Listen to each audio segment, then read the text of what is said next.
Go. All right, what is up, guys? Welcome back to Late Night Shots Podcast, episode 59. Actually, for the first time, I think, in a while, since like the first 20 episodes, we're actually filming at night. So, Yeah. You already know NCAA brackets came out yesterday, the selection show, and there's a couple that stand out. They fixed the whole Gable and Paris dilemma that we had. Paris at 5. Paris is 2, Gable's 1. So, I mean, I don't see a problem there.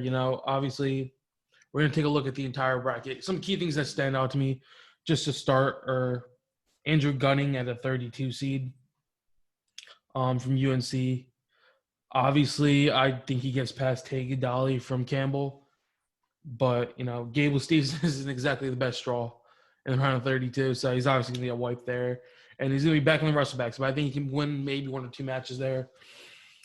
Yeah. Luke Luffman did claim an at-large bid from Illinois. He's a 16 seed. We'll be seeing Gable Stevenson most likely in the round of 16. Wyatt Hendrickson from Air Force, who's 13-3 right now. Again, I don't think he gives Luke Luffman too much of a run. I think Luffman can get away with that with either a good decision, at least 5-point decision, maybe a major. Yeah. I'm just looking through the bracket from top to bottom. So Greg Crifflett's a 9 seed. He has Michael McLevy from Citadel. I don't see too much here. I think Crifflett kind of cruises through this there. But we're going to go here. Jordan Wood, 8 seed. John Birchmeyer, 25 seed, right?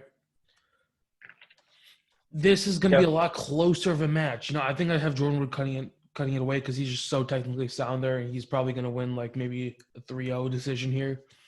That's kind of what I see because Birchmeyer got upset by Robbie Heald of Army, and then Jordan Wood beat Heald in the finals for the second time this season, more dominantly than the first 3-2 decision that he had.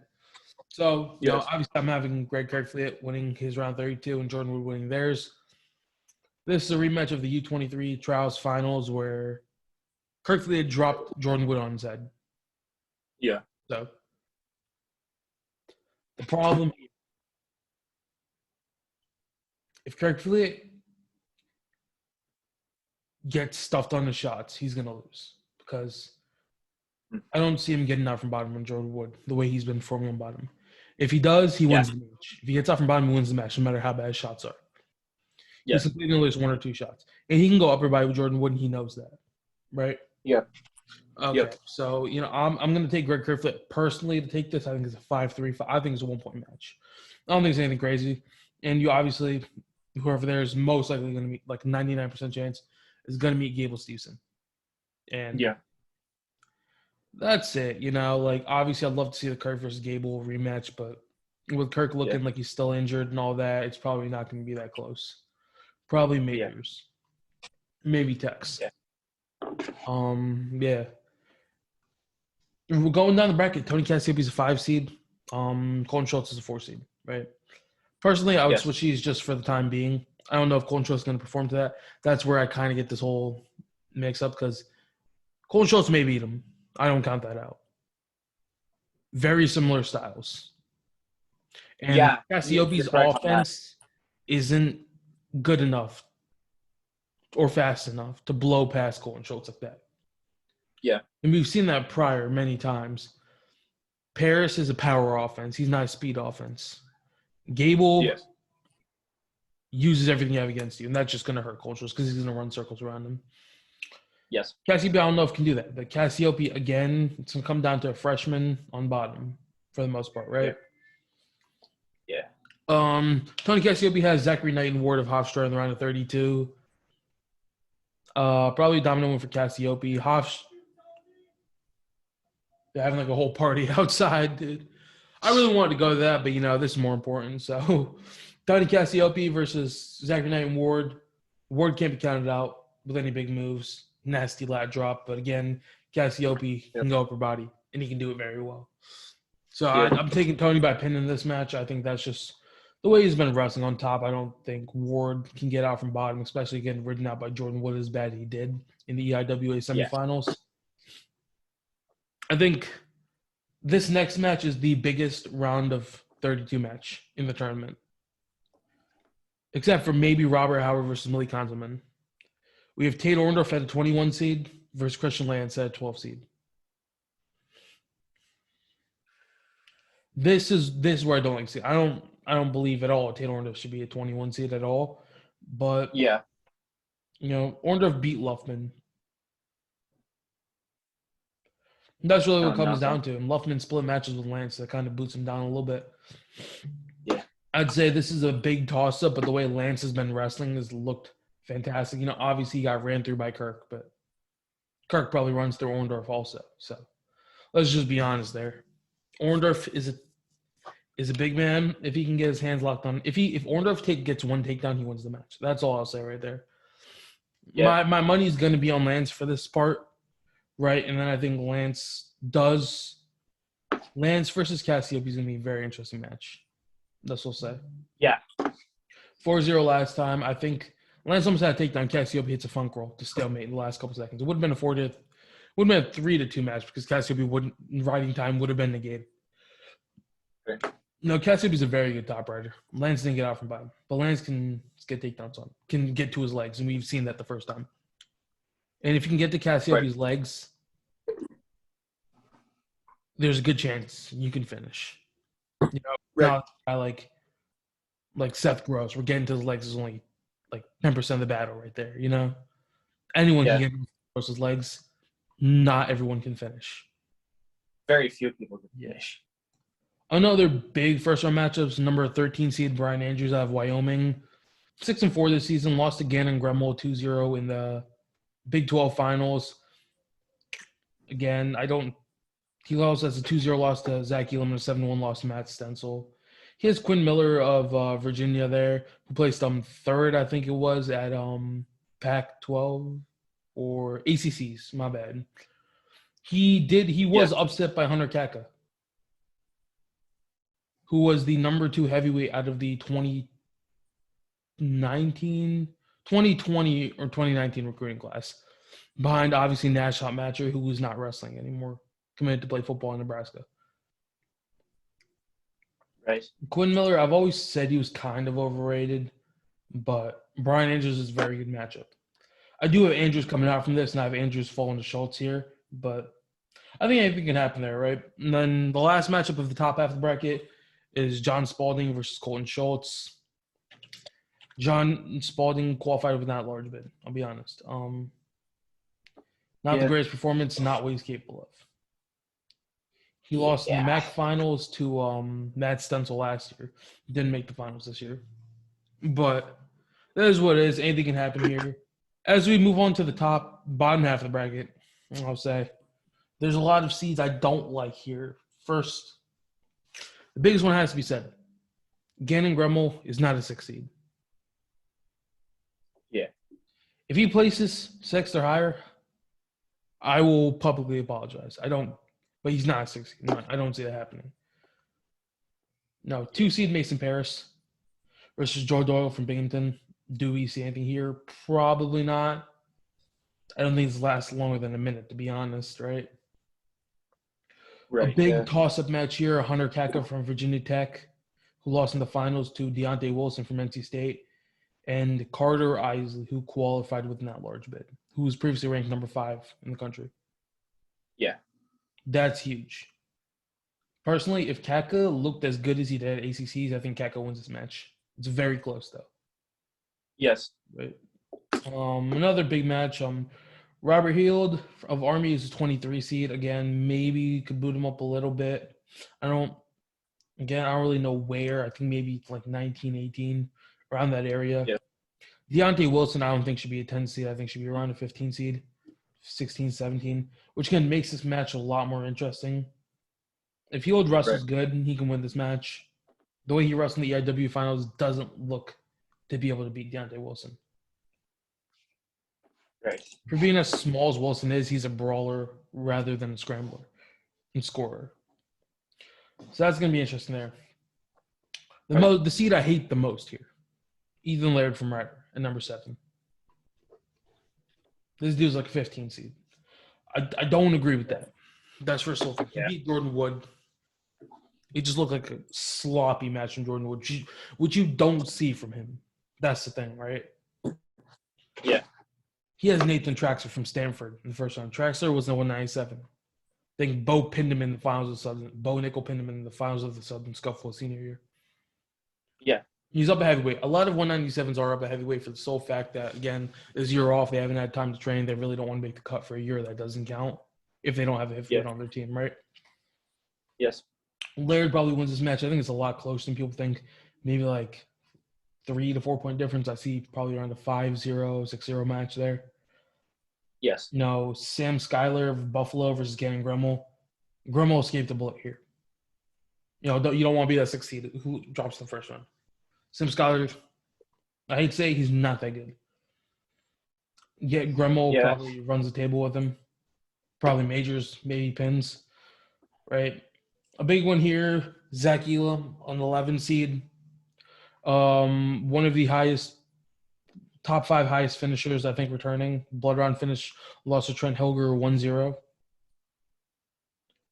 He has Brandon Metz from North Dakota State. Last time they wrestled, it was a pin, but Metz did go for a lat drop.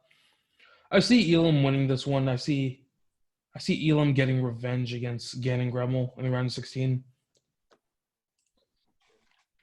And then again, Elam had a rough start to the season. He dropped to Gannon Gremmel. He dropped to Carter Isley. And that, again, hurt his season a lot. But the way he's looked, I think he matches up. He probably sneak by Brandon Metz pretty handily. And then I see that match going into overtime, I'll be honest. I don't think Gremmel is able to produce points like you think a 6 seed would be able to on lower competition. He plays a lot of matches he has to. Going off of that, Trent Hilger's a 14 seed. That's just fucking disrespectful. That's nonsense. That's a 2-time All-American as a 14 seed. I don't see where you could have that. I don't know how you can't move him above Elam. Maybe you would. I don't agree with Gannon Gremmel there. I think Hilger should be about 7 or 8 seed. I think I have Kirkley at 6 on mine, but that's what it is. He has Josh Hanselman of Oklahoma University. Very underrated wrestler, but I think having Hilger first round is a shitty draw that he doesn't deserve.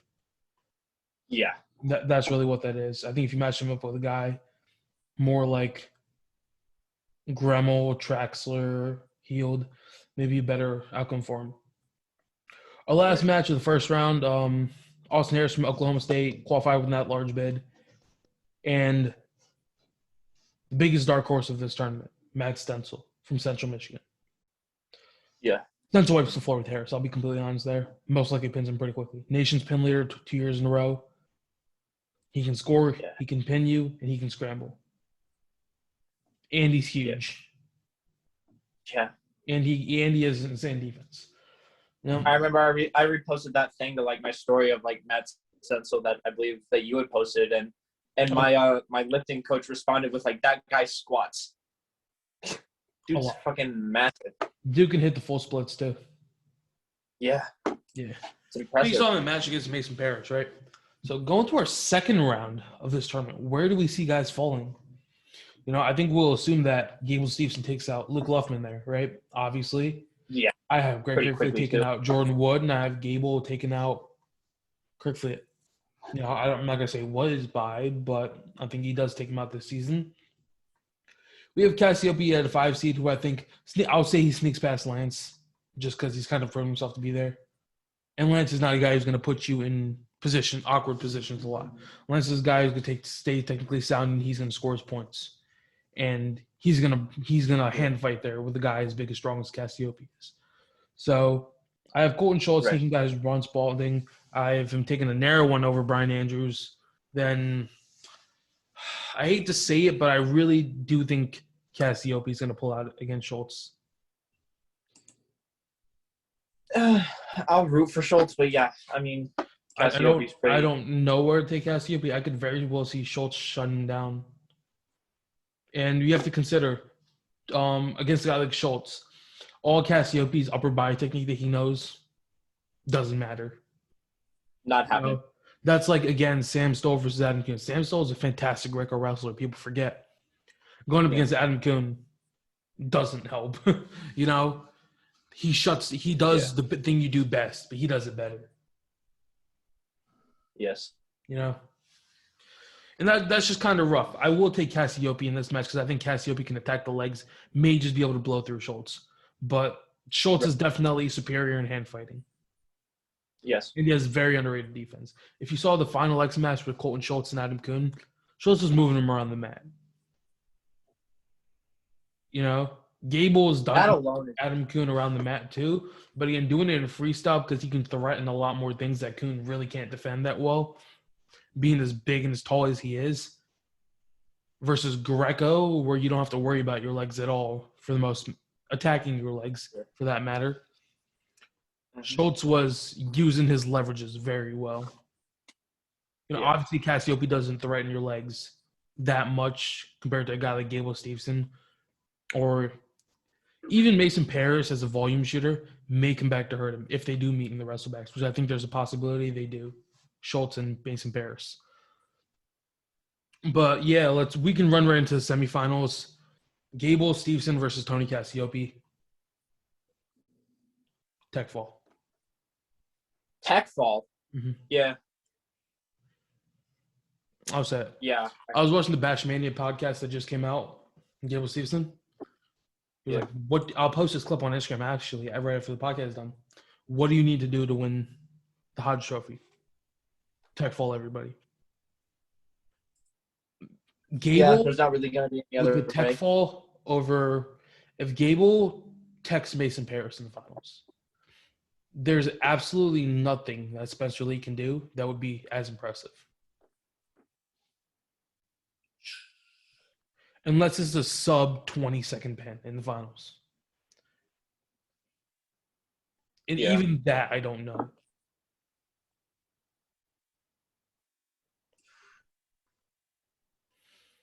Yeah, I think, in terms of like the Hodge criteria, I think it goes by accumulation of like total bonus points. Mm-hmm.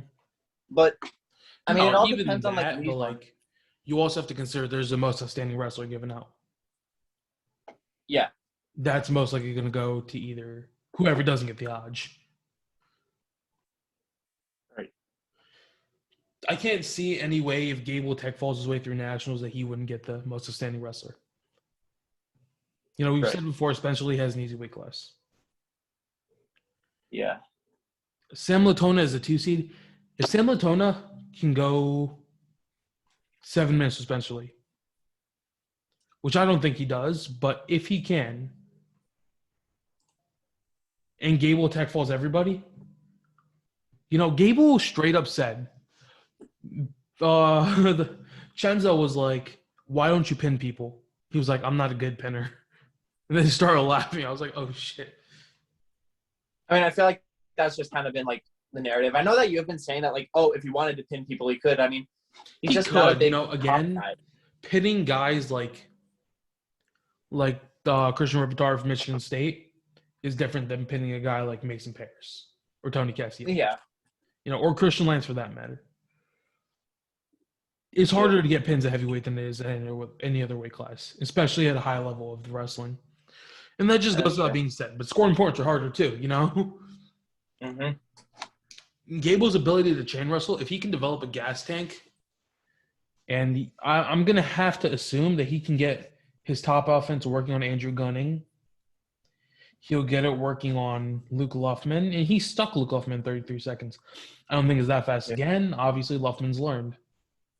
But I mean, that was a short offense straight to near side cradle. And you also have to realize Luffman's size has hurt him a lot this season. Yes. It's just gotten him taken down in positions that I think if he was 20, 30 pounds bigger, he wouldn't have gotten taken down in. Yeah. That's just the main thing. You know, he has time. Next year, I think he's going to be a lot more dominant. He's definitely going to be pushing for an All-American spot, depending on who's coming back. Yeah. Gable versus Kurt Fleet or Jordan Wood. This is where I don't know if it's tech fall. Maybe it is, maybe it isn't. If he can ride Kirk Fleet, if he can turn Kirk Fleet at once, he probably techs him fairly easily. If he can't, it's going to be a struggle. Yeah. Jordan Wood's, again, a guy they've had a lot of history. It's hard to score. Jordan Wood puts you in positions you don't want to be. Jordan Wood reads Gable like a book is the best way to put it. He knows exactly what Yep. Gable's going to do, and he's able to prolong exchanges, and he forces Gable to chain wrestle longer than he wants to chain wrestle, thus wearing out his gas tank. That's why this matchup is so well for Gable in freestyle, because all you need is 5 takedowns. You know, in freestyle, if you want to tech somebody, in folk style, if you want to tech somebody with just takedowns, you need like 15. Yeah. That's kind of the problem there. And turn Jordan was something else.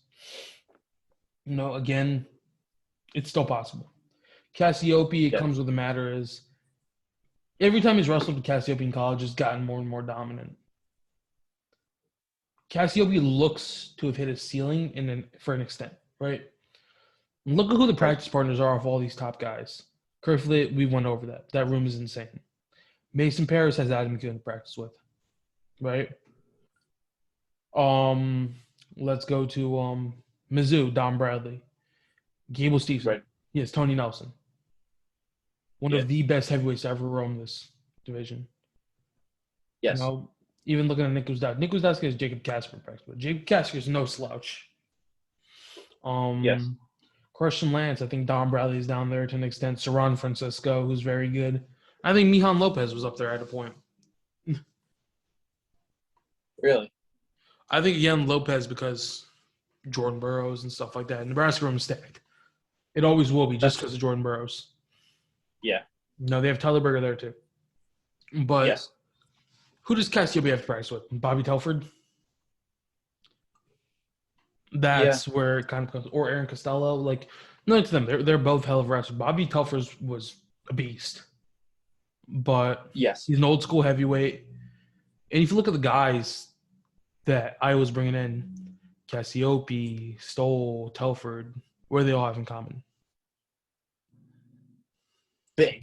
Big fucking dudes. Yeah. And they're built almost identical, let's be honest. The Pretty only thing chunky. is they've all evolved to do. You know, why is that? What's Iowa's style? What's the Iowa style? Being a fucking brawler. Hard. They're brawlers. That's the best way to put it. That's a weird thing that, like, everybody except for Spencer Lee. He doesn't really brawl. Yeah. I think Spencer Lee would have been a better fit, again, if he went to another state, but that's a conversation for another day. I really don't. That's really I think it makes sense though, because Spencer Lee is very, very fundamentally strong, and at the core of Iowa wrestling is like strong fundamentals. Penn State, obviously, the core of every wrestling program is going to be fundamentals, but Penn State likes to emphasize that creativity and unorthodox stuff. That I don't think Spencer Lee would be a man. I don't know about that. I mean, I'm not saying just Penn State. Penn State, Ohio State, Oklahoma State was probably a very good one. Yeah. Again, I don't see anything changing. Spencer is probably still going to be two-time national champ. But that being said, if you take Austin DeSanto and you throw him in the Penn State wrestling room, probably not the same result. No, not even a little. Iowa fits him perfectly. And there's a reason he went there. Jaden Ironman, big physical man. Iowa takes him.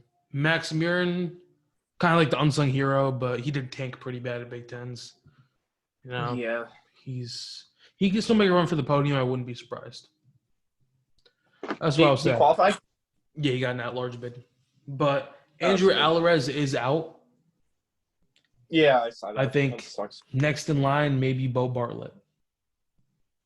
So that's huge. 57, Caleb Young.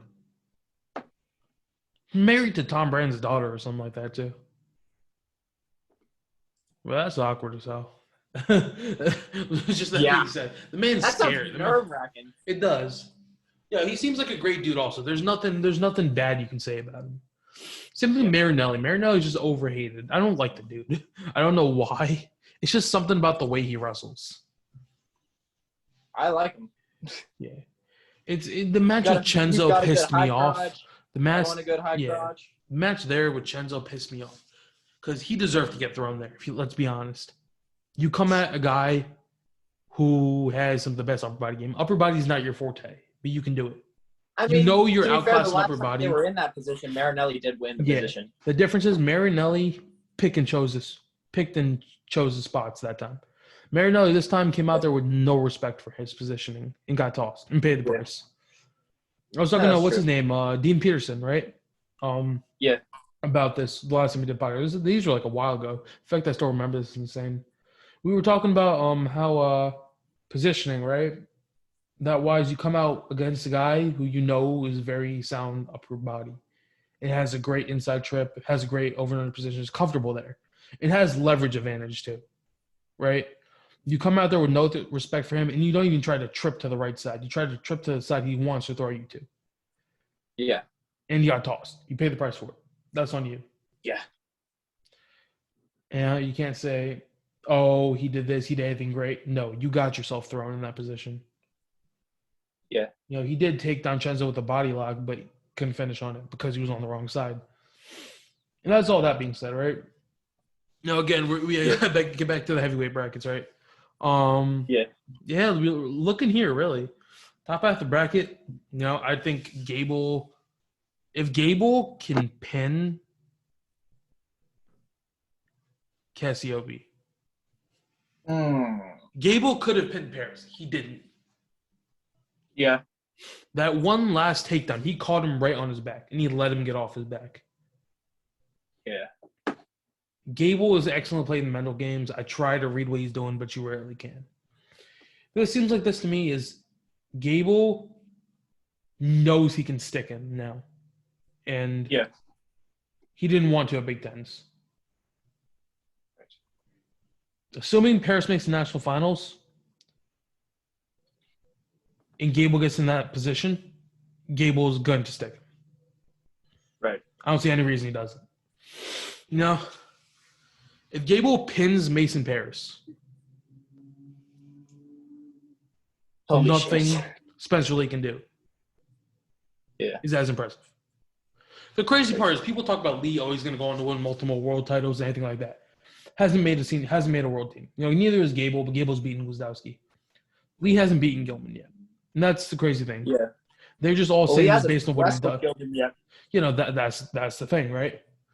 We have no clue what if happens. Lee wrestled Gilman or whoever the top dog at 57 was when he was a 19-year-old, Lee wouldn't have won. Let's be honest now. Yeah. He was young. He hadn't portrayed the dominance. Gable loses a 4-4 match to Gwiz twice. And why were those won by Gwiz? Gwiz is a smarter wrestler. He still is, and that's how it goes. Beats him 4-1. Again, 4-1 isn't anything crazy, but again, 4-1 is essentially like 8-0 at any other weight class. Especially with guys taking the sound as Gwiz. Thing about Gwiz is the controversial 4-pointer on the edge. Picked him up, mini back arch, got him. But again, you know, Lee is going to have a target on his head. We all know that. Yeah. Who are the two guys that hate him the most and want or out for blood against him? Soriano and Gilman. Yeah. No. Gilman said he was kind of pushed out of Iowa because of Spencer Lee.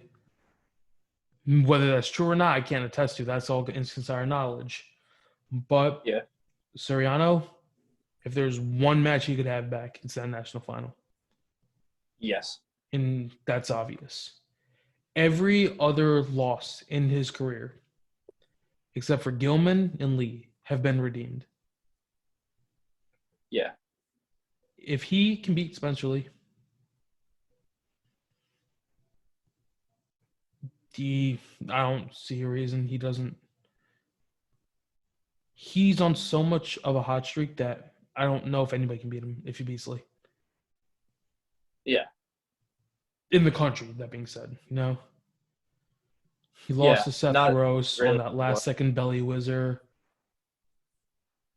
He beat Vito on Criteria. He lost to whoever. You know, he's been MIA for a while. He's working on something.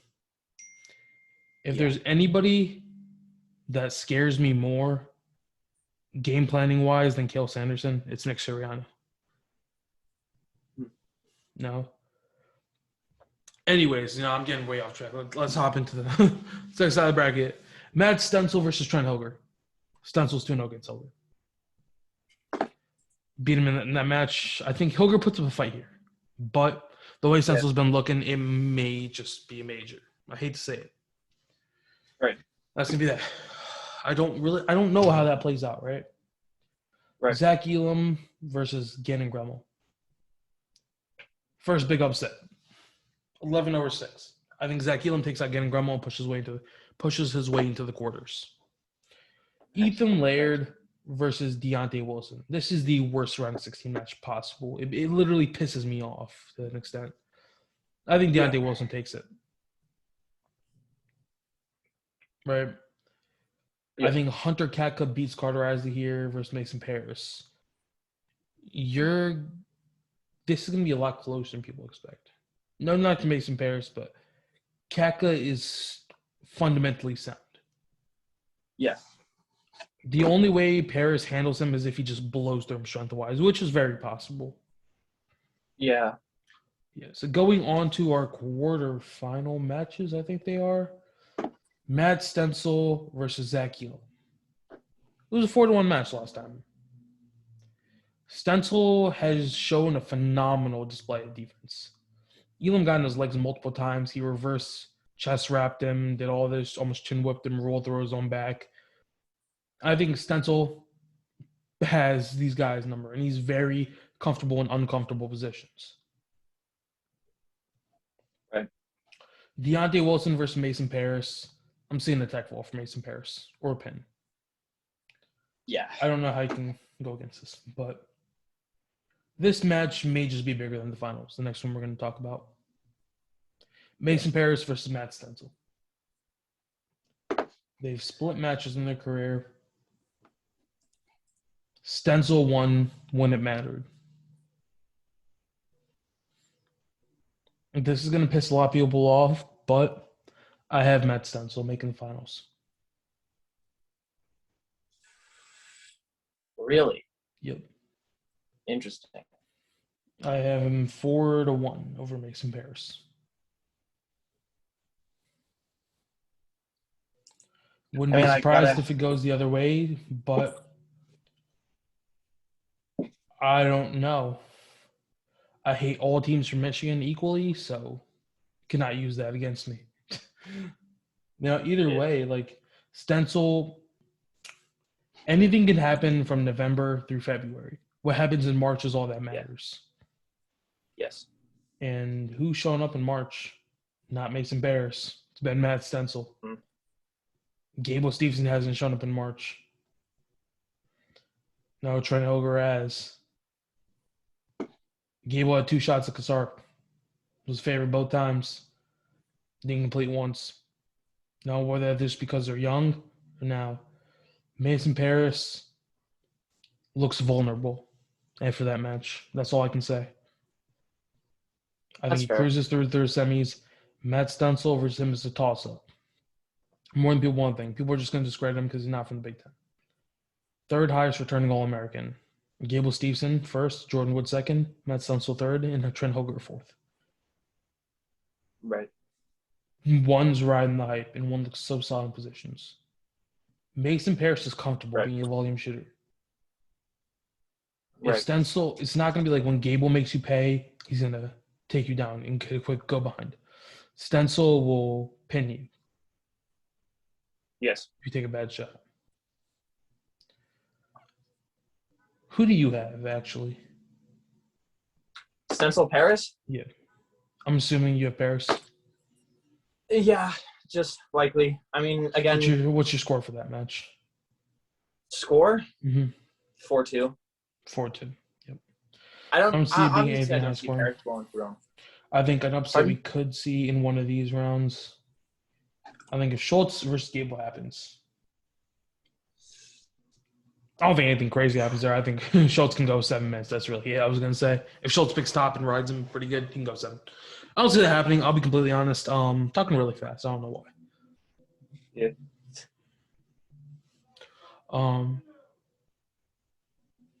Keep talking. Hold up. What actually happened?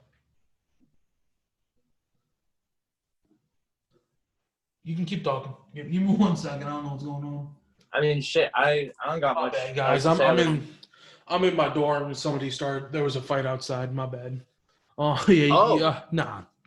It's college. It happens. You can't really prevent that. But yeah, my bad about that. I can't really do anything about that, but it happens. I'm sorry. I'm doing the best of what I got. But yeah, that being said, I think we'll try to get another part of this out soon. I got Part part on two, practice today. we So can run over all the other brackets pretty vaguely, I think. Maybe we can do an in-depth one on each one if you guys really want us to.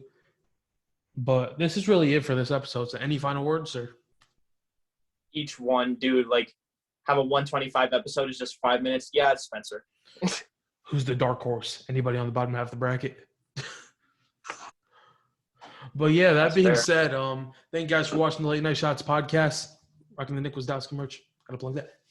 I don't even have a link to that. It was out like a while ago. But thank you guys for watching Late Night Shots podcast, and we will see you guys again next time. All right, peace.